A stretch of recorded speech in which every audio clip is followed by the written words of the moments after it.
श्रीमद्भागवते महापुराणे तृतीयस्कन्धे अथ 31 श्रीभगवानुवाच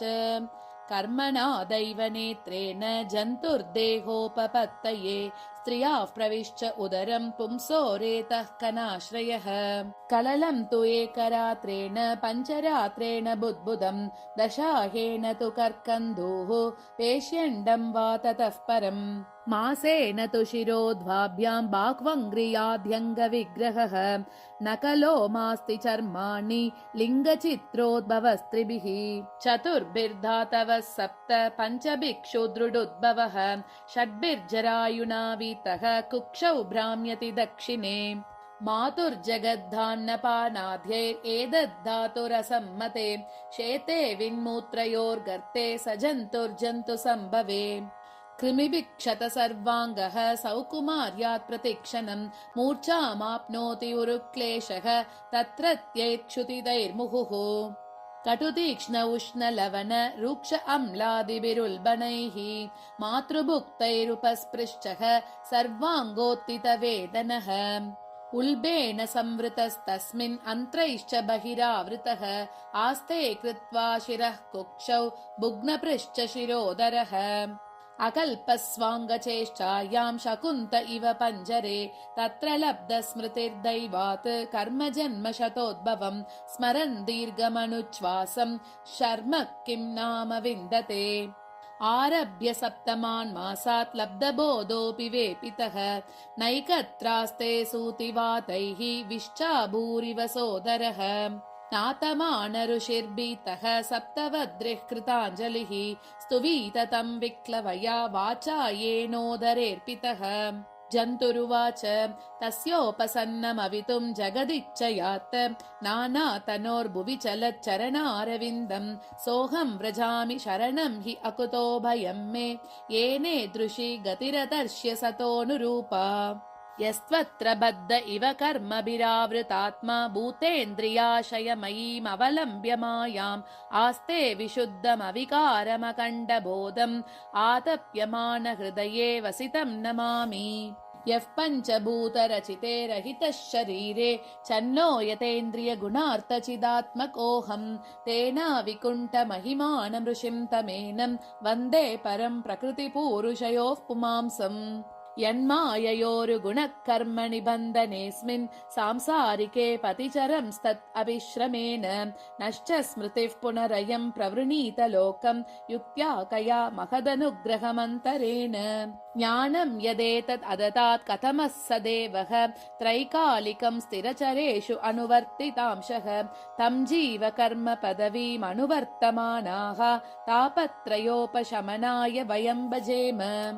देह्यन्यदेह विवरे जठराग्निनासृक् विन्मूत्रकूपपतितो बृषत्तप्तदेहः इच्छन्नितो विवसितुं गणयन् स्वमासान् निर्वास्यते कृपनदीर्भगवन् कदा नु येनेदृशिं गतिमसौ दशमास्य ईश सङ्ग्राहितः पुरुदयेन भवादृशेन स्वेनैव तुष्यतु कृतेन स दीननाथः को नाम तत्प्रतिविनाञ्जलिमस्य कुर्यात् पश्यत्ययं दिशनया ननु सप्तवद्रिः शारीरके दमशरीरि अपरस्वदेहे यत्सृश्चयासं तमहं पुरुषं पुराणं पश्ये बहिर्हृदि च चैत्यमिव प्रतीतम् सोऽहं वसन्नपि विभो बहुदुःखवासं गर्भान्ननिर्जिगमिषे बहिरन्तकूपे यत्रोपयातमुपसर्पति देवमाया मिथ्यामतिर्यदनु संस्मृतिचक्रमेतत् तस्मादहं विगतविक्लव उद्धरिष्य आत्मानमाशु तमसः सुहृदात्मनैव भूयो यथा व्यसनमेदतनेकरन्त्रं मामे भविष्यदुपसादित विष्णुपादः कपिल उवाच एवं कृतमतिर्गर्भे दशमास्यस्तुवन् ऋषिः सद्य क्षिपत्यवाचीनं प्रसूत्यै सूतिमारुतः तेनावसृष्टः सहसा कृत्वा वाक्षिर आतुरः विनिष्क्रामति कृच्छ्रेण ऋच्वासो हत संवृतिः पतितो भुव्यसृङ्मूत्रे विश्चाभूरिव चेष्टते रोरूयति गते ज्ञाने विपरीतां गतिं गतः प्रच्छन्दं न विदुषा पुष्यमानो जनेन सह अनबिभ्रेतमापन्नः प्रत्याख्यातुमनीश्वरः शायितो शूचिपर्यङ्के जन्तुस्वेदजदूषिते नेशः कण्डूयनेङ्गानाम् आसनोत्थानचेष्टने तुदन्त्यामद्वचं तंशा मशका मद्गुणादयः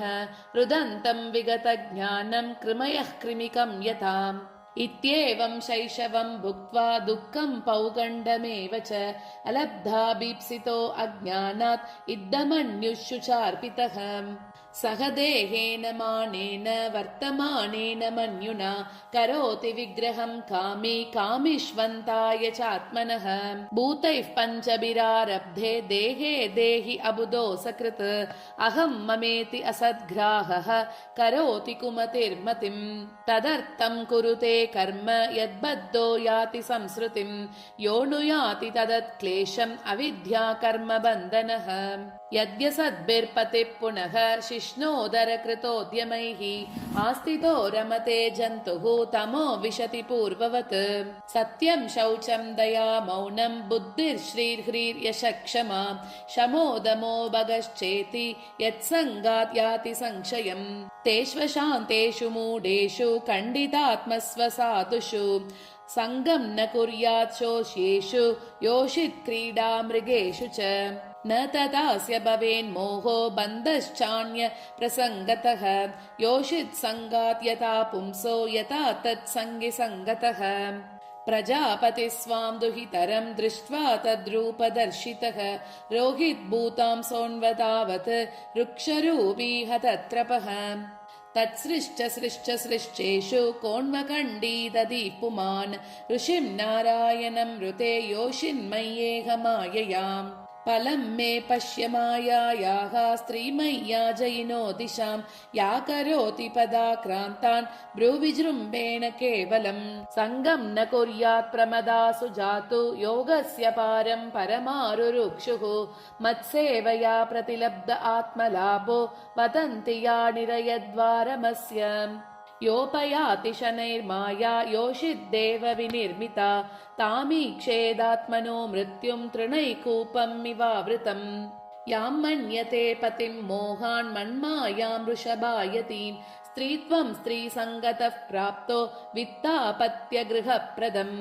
तामात्मनो विजानीयात् पत्यपत्यगृहात्मकं दैवोपसादितं मृत्युं मृगयोर्गायनं यताम् देहेन जीवभूतेन लोकाल्लोकम् अनुव्रजन् भुज्ञान एव कर्माणि करोत्यविरतं पुमान् जीवो ह्यसयानुगो देहो भूतेन्द्रियमनोमयः तन्निरोधोऽस्य मरणम् आविर्भावस्तु सम्भवः द्रव्योपलब्धिस्थानस्य द्रव्येक्षा योग्यता यदा तत्पञ्चत्वम् अहं मानात् उत्पत्तिर्द्रव्यदर्शनम् यथाक्ष्णोर्द्रव्यावयव दर्शनायोग्यता यदा तदैव चक्षुषो द्रष्टुः द्रष्टृत्वा योग्यतानयोः तस्मान्न कार्यः सन्त्रासः न कार्पण्यं न सम्भ्रमः बुद्ध्वा जीवगतिं धीरो मुक्तसङ्कश्चरेदिह सम्यक् दर्शनया बुद्ध्या योगवैराग्ययुक्तया माया विरचिते लोके चरेण्यस्य कलेवरम् इति श्रीमद्भागवते महापुराणे पारमहंस्यां संहितायां कापिलेयो भाग्येन जीवगतिर्नाम 31 अध्यायः।